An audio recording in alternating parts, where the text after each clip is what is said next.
I am talking today with Alexis Heflin from Huntsville, and she is the author of a book. Well, when was it first published? The first book was published in April of 2013. Okay, so 2-3 years ago, but now it has been updated. Yes, it was updated. Republished. And the name of the book is Mississippi Whispers, and it's all a true story, and an incredible story. So Alexis, give us the background here about this book. Okay, I'm Alexis Heflin, and I'm the author of Mississippi Whispers. I wrote the book in 2013, and for years, people had been telling me, you need to write a book about this story. Someone may know something about this case. So I just decided to write, and John Lloyd Heflin was my husband, and he was murdered on New Year's Eve of 1969. And I believe that was the last time the family or anyone had seen him. So I had left him in 1968 and moved to Chicago.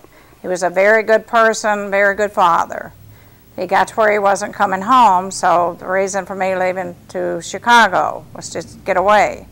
So I was there about 9 months, and I get a phone call one day saying that they had found his car, but they haven't found his body.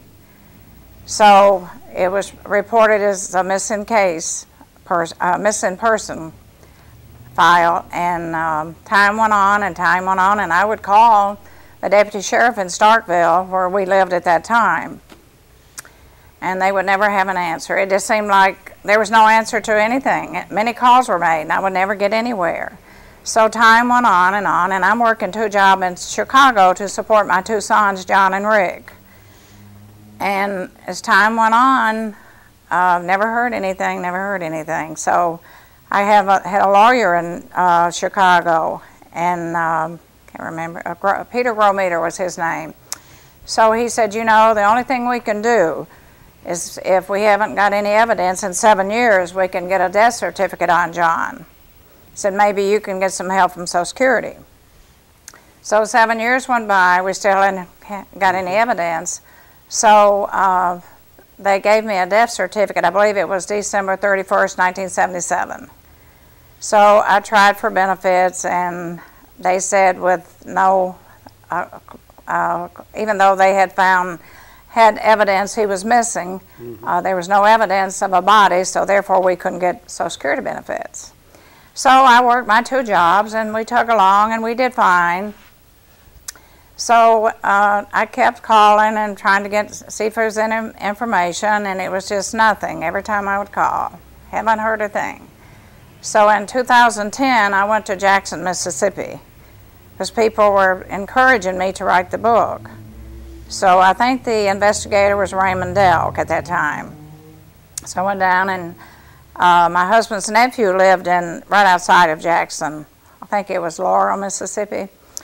And he said, and he was real sick, and he said, I wanted to talk to you. He said, we really believe John is dead. Said he came by the night before this all went down and said he was in trouble, and he didn't know how he was going to get out of it. And said that was the last time they seen him. And he said he had seen the car, his car, I forgot, I think it was on Bovina Road in Mississippi. And said he went by several times there, and I think the family was kind of afraid. They didn't know what had happened to him.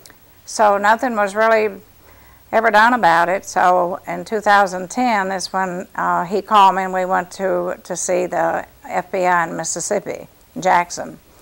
And he made a file again on it about what went on, and we're going to see what we can do. Well, he went on for about 2 years, 3 years. So 2013 is when I started writing the book. So a lawyer in Huntsville, where I live, he said to me, you need to drive to Mississippi, and you need to find out who the investigator is that you need to talk to and see what's going on with this, and tell them you want to know the case has been reopened. Why hasn't there been any results from this? So Alan Thompson is the FBI that's investigating the case right now, and they have done a good job. They have found the man that was his friend that lived in Jackson when this went down. We were friends in Starkville, and they had moved to Jackson too. And that's how John got to Jackson, Mississippi, was because of his friend. So anyway, they said they had been out to talk to her, and she's probably in her late 70s. And she said she just doesn't remember, said she remembers when it happened, but she don't remember who was all involved. But they really can't tell me a whole lot, they said, because it would, the details of the case, it would run the case. So I just keep tugging along, so I'm hoping, still waiting, that we'll get an answer, some kind of closure, because my little boys have grown up. Mama, is Daddy coming home? That kind of thing. And now they're like 50 and 52 years old. So, but I never give up. What makes you think that he didn't decide to just disappear and may still be living? Because he was really close to his family. And I think about once a month when he moved to Jackson, he would come home. And I had been to Starkville a couple times to take the children down to see. I stayed in touch with his parents. I'd go 2 or 3 times a year to visit, take them down. And he was there was just a very close family. And he really wasn't that kind of a person when I lived with him. And I think what happened, his friend that he was running around with, when he went to Jackson, I think he walked into some guys that were probably involved in criminal activity. And I think John got pulled in on it. Because he told his sister, he says, I'm in trouble, and I don't know how I'm going to get out of it. And he had called me 2 months prior before that when he was wanting to come to Chicago. And I said, why do you want to come to Chicago? And he said, well, I just need to get away. I could tell he was nervous, but I had no idea what was going on. And I wish so many times if there had been something going on, he would have said, you know, I'm in trouble. And his best friend that he was running around with that lived in Jackson, he called his mother shortly after this happened and told her, said, your son has been murdered, and they have put his body in the Mississippi River at Vicksburg. And that was the purpose of this book with a bridge on it. That's in Vicksburg. So I never gave up. And I'm still tugging along with trying to get some evidence. I don't know if it ever will, but I just look toward God for the answer. Have you contacted the TV show Cold Case? Yes, I did. I talked to Alan Thompson. In fact, it hadn't been that long ago, and he said that they don't want to do that right now because they think the same thing that Keith Warren told me in Jackson, Mississippi, that it may run the details of the case. Oh, really? Yeah. Okay. But I'm still working on that too. I went to Atlanta and tried to get in with those 2 ladies, co-justice. Yeah. And they told me, they said they're so backed up with all their cases. Well, I imagine, yes. So I think that's part of it. But they said that they will contact me when they can do it.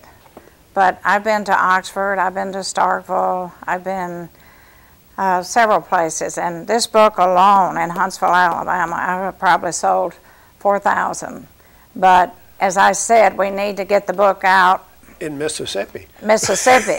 Yes. So, I mean, Huntsville does it because they know me. I work at a little grocery store there called Star Market, and it's owned by Darden Heritage. He's a wonderful person. He has really supported me. Everybody in Huntsville has really supported me.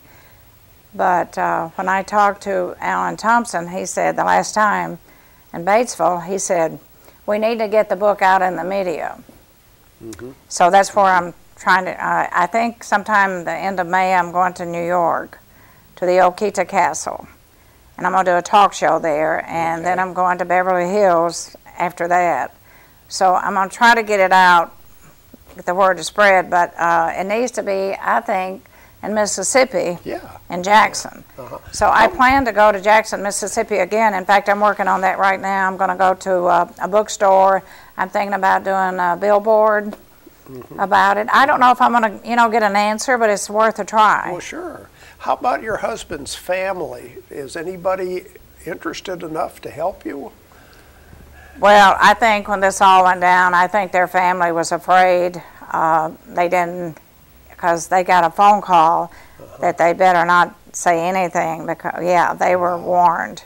And I think that's why they kind of kept quiet about it all those years. And I had no idea, I really didn't. I was living in Chicago. I heard he was missing, and they'd never found him, and they didn't know what had happened to him. And my little boys grew up, you know, wondering what happened to their dad. It was really sad.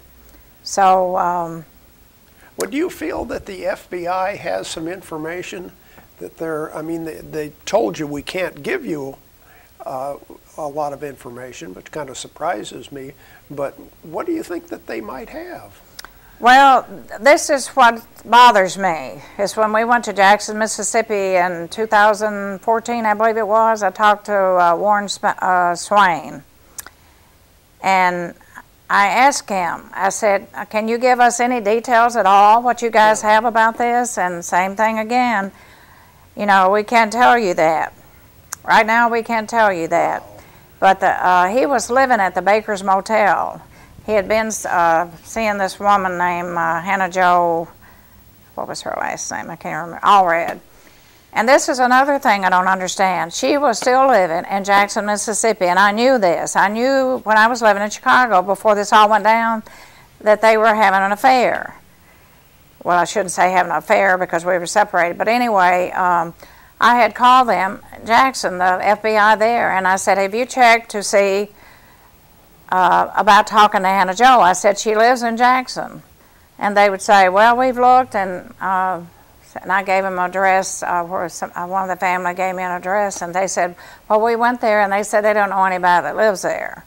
And then I got an answer one time on a call, said she had applied for a driver's license. So it just sounds like to me, I'm going to be honest with you, I think it was a corrupt police investigation. Yeah.